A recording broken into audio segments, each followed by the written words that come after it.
Bharatiya Janata party परिवार निरंतर बढ़ता जा रहा है। आगरा में जिस तरीके से कई लोगों ने, चाहे विधायक की बात करें, चाहे बसपा को छोड़ के या सपा को छोड़ के, कांग्रेस को छोड़ के भारतीय जनता पार्टी में शामिल होने वालों की जो फहरिस्त है वो निरंतर बढ़ती जा रही है। आज किशोर बघेल के नेतृत्व में खेरिया मोड़ पर लगभग 2 दर्जन समाजवादी पार्टी के पदाधिकारी कार्यकर्ता जो हैं भारतीय जनता पार्टी में शामिल हुए। मेरे साथ में सोनू बघेल हैं, उनसे जानेंगे क्या कहना चाहेंगे। सोनू, क्या कहना चाहोगे, आज भारतीय जनता पार्टी परिवार में जो शामिल हुए हो, क्या वजह रही, कितने प्रभावित हैं भारतीय जनता पार्टी? भारतीय जनता पार्टी इस देश की सबसे बड़ी पार्टी है। इसमें आने का हर बंदे का, हर लोग, जो भी बंदा, जो युवा है, जो अपने को, अपने देश के लिए, अपने देश राष्ट्र हित को काफ़ी समझता है, वो सारे के सारे इसको ज्वाइन करना चाहेंगे। भारतीय जनता पार्टी एक ऐसी पार्टी है जो सदैव ही राष्ट्र हित में, सदैव ही देश हित में काम करने में लगी हुई है। मैंने काफ़ी दिनों से काफ़ी लोगों को सुना, काफ़ी लोगों से जाना, बट जितना मैंने जाना उसके बाद में मैं इसी नतीजे पर पहुंचा कि मुझे इस पार्टी में आने के बाद और इस पार्टी को ज्वाइन करने के बाद इस देश सेवा में लगना है, और जितना मेरे स्तर पर, जितना मैं काम कर सकता हूं, उस स्तर पर मैं जितना काम कर सकूंगा करूंगा इस पार्टी के लिए। प्रधानमंत्री नरेंद्र मोदी की अगर बात करें तो प्रधानमंत्री नरेंद्र मोदी का नाम इस तरह से चल रहा है कि पूरे देश में एक तरह से लोग इसमें शामिल हो रहे हैं, भारतीय जनता पार्टी में शामिल हो रहे हैं। निरंतर उसका एक ग्राफ बढ़ रहा है, परिवार बढ़ रहा है। क्या लगता है, क्या वजह हो सकती हैं? जो नीति रीतियां हैं भारतीय जनता पार्टी की, वो किस तरह की हो सकती है? जनता ज़्यादा से ज़्यादा जुड़ रही है। वैसे जो ग्राफ बढ़ रहा है ये आगे वाले टाइम में बढ़ना ही है, ये घटना नहीं है। जितने लोग उनसे जुड़ रहे हैं वो कहीं ना कहीं उनकी नीतियों से, उनके विकासशील रवैये से, जो उनकी काम कार्यशैली है, या वो लोगों से जो कनेक्टिविटी है उनकी, उस चीज़ों से ज़्यादा प्रभावित हैं। मैं भी उनके काफ़ी सारे यूट्यूब पर वीडियो देखे हैं, या फिर आपके माध्यम से, आप विभिन्न चैनलों के माध्यम से मैं जितना भी उनको देख पाया, जितना भी उनको समझ पाया, जितना उन्होंने विकास किया है, शायद हो सकता है 60 सालों में किसी ने भी नहीं किया हो। कहीं ना कहीं जो एक टेक्निकल दौर जो बड़ा है, टेक्निकल क्या समझते हैं, क्योंकि आज युवा हैं आप, और इस चीज़ को कितना मानते, कैसा मानते हैं कि एक जो प्लेटफॉर्म है, टेक्निकल प्लेटफॉर्म है, और बात की जाए नेटवर्किंग की, उन्होंने बढ़ाने का काम किया है, एक सुलभ व्यवस्था देने की काम किया है। तो क्या लगता है, लोगों की जो कनेक्टिविटी है उससे जोड़ने का, एक सुलभ तरीके से जोड़ने का काम प्रधानमंत्री ने किया? नहीं, निश्चित तौर पर अगर आप बात करेंगे कि जो संसाधन है, जो टेक्नोलॉजी है, इसका भरपूर उपयोग भारतीय जनता पार्टी कर रही है, और उसका करना भी चाहिए। क्योंकि अगर आप चाहते हैं कि युवाओं को अपनी तरफ आकर्षित करें, अगर चाहें कि ज़्यादा से ज़्यादा लोग आपसे जुड़ें या ज़्यादा से ज़्यादा लोग आपसे सुनें, तो उसमें एक कहीं ना कहीं माध्यम है, एक माध्यम है जिसके जरिए हम आपसे बात कर सकते हैं रूबरू में। It's a type of technology which we always of. जब हम आते हैं, बात करते हैं, तो कहीं ना कहीं हमारे पर निर्देशित करती है हमारी विभिन्नता को।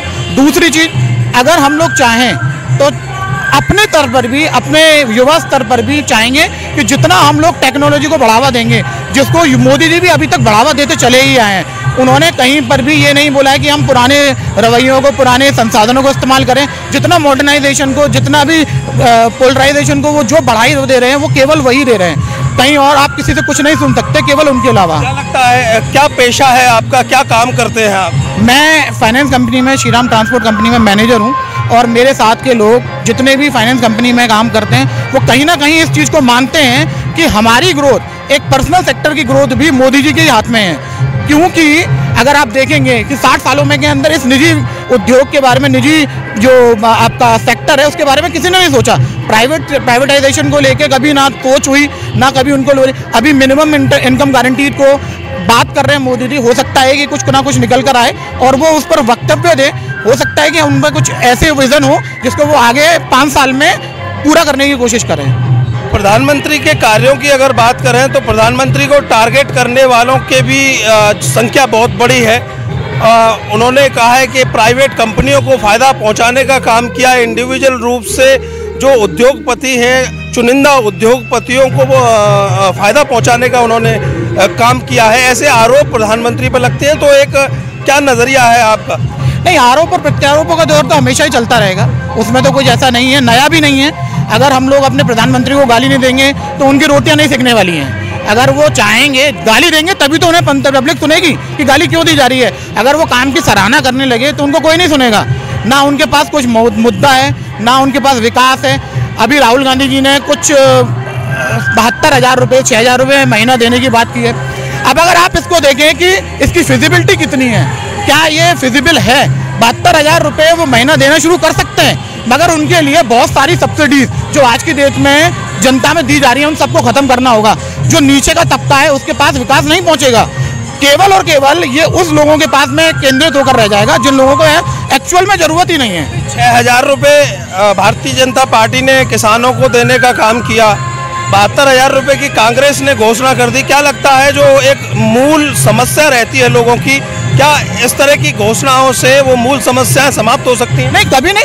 अगर आप चाहेंगे कि किसी को 72,000 रुपये दे दें या साल के 60,000 दे दें तो आप उनको निष्क्रिय कर रहे हैं। आप उनको ये चाहते नहीं हैं कि वो कभी काम भी करें। अगर आप उनको देखें, उनके लिए आप रोजगार के ऑप्शन दें, उनको आप बढ़ावा देने के लिए उनको मनरेगा के अंदर आएँ, जो 100 दिन है 150 दिन है उनको 200 दिन कर सकते हैं। मगर अगर आप किसी को मुफ्त में पैसा देने लगेंगे तो इससे कहीं विकास संभव नहीं है। विकास संभव नहीं है ये मान लेते हैं, लेकिन भारतीय जनता पार्टी ने 3 स्टेट में अपनी गवर्नमेंट इसी वजह से गंवा दी क्योंकि वहाँ किसान जो तबका है वो सबसे ज़्यादा रहता है। एक ग्रामीण अंचल में किसान तबका सबसे ज़्यादा रहता है।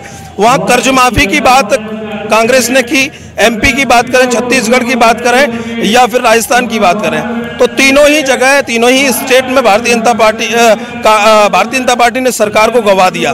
तो क्या लगता है ये इस तरह की घोषणाएं सरकार बना सकती है? नहीं, देखिए, निश्चित तौर पर 3 राज्यों में हमको असफलता मिली है। दूसरा सवाल ये है कि लोगों का दायित्व क्या होना चाहिए? नहीं, अगर आप देखें जो असफलता है, पहली बात तो मेरे हिसाब से जो भी हुआ है उससे हमें सीखने की ज़रूरत है। हमने क्या नुकसान किया है, क्या हमारी नीतियाँ रही जो हम लोग एक्चुअल में डाउन दी लाइन नहीं उनको सबसे बड़ी चीज़ है जो हमारी हारने की है, हम अपनी नीतियों को नीचे की तरफ उनको प्रोजेक्शन नहीं दे पाए। अगर हम ये मानेंगे कि अगर हम अपनी नीतियों को बहुत खुले मन के तौर पे हमारे नीचे का कार्यकर्ता पहुंचकर सबको बताए कि क्या नीतियाँ हैं, हम हारने के लिए नीति जिम्मेदारी 6 या 8,000 रुपये नहीं है। जो जिम्मेदारी है वो संगठन की है। कहीं ना कहीं वहाँ पर जो संगठन से नाराज़गी थी, मोदी जी से कहीं भी नाराज़गी नहीं थी। ये एक इलेक्शन, एक बड़ा इलेक्शन है, न ये विधायकों का इलेक्शन नहीं है, ये सांसदी का इलेक्शन है। और कहीं ना कहीं अगर आप इसको मान के चलेंगे तो जो विरोधाभास है वो केवल क्षेत्रीय जनता का प्रादेशिक सरकारों से था, ना कि आपकी देश की सरकार। शुक्रिया अर्थ न्यूज़ से चर्चा करने। Thank you very much. तो आपको बता दें कि आज आगरा के खिरिया मोड़ पर भारतीय जनता पार्टी का परिवार और बड़ा है। समाजवादी पार्टी को छोड़ के लगभग 2 दर्जन कार्यकर्ता पदाधिकारी भारतीय जनता पार्टी में शामिल हुए हैं और भारतीय जनता पार्टी को मजबूत करने का उन्होंने संकल्प लिया है। कैमरे के पीछे RN बघेल, मैं करतार सिंह बघेल, अर्थ न्यूज। भारतीय बाल विद्या भवन स्कूल अपोजिट शिल्पग्राम, गंगा विहार कॉलोनी, आगरा। प्ले ग्रुप से 8th क्लास तक सभी एयर क्लास रूम की सुविधा, जहां CCTV camera, fire alarm, auto alarm system, thumbprint system के साथ ही वेल क्वालिफाइड टीचर्स के द्वारा टीचिंग की सुविधा। इसके साथ ही नर्सरी व KG क्लास के लिए प्लेवे मेथड की सुविधा। हमारे यहाँ पढ़ाई के साथ साथ बच्चों के लिए आधुनिक प्रशिक्षण, computer, dance, drawing, English speaking के साथ ही एक्स्ट्रा करिकुलर एक्टिविटीज, बच्चों के लिए साफ सुथरा वातावरण व शुद्ध पेयजल की व्यवस्था, साथ ही बच्चों को लाने व ले जाने के लिए बस की सुविधा। प्रवेश प्रारंभ आज ही चले आइए भारतीय बाल विद्या भवन स्कूल। हमारा पता है अपोजिट शिल्पग्राम, गंगा विहार कॉलोनी, आगरा। मोबाइल नंबर 9953737799 और 8630624252।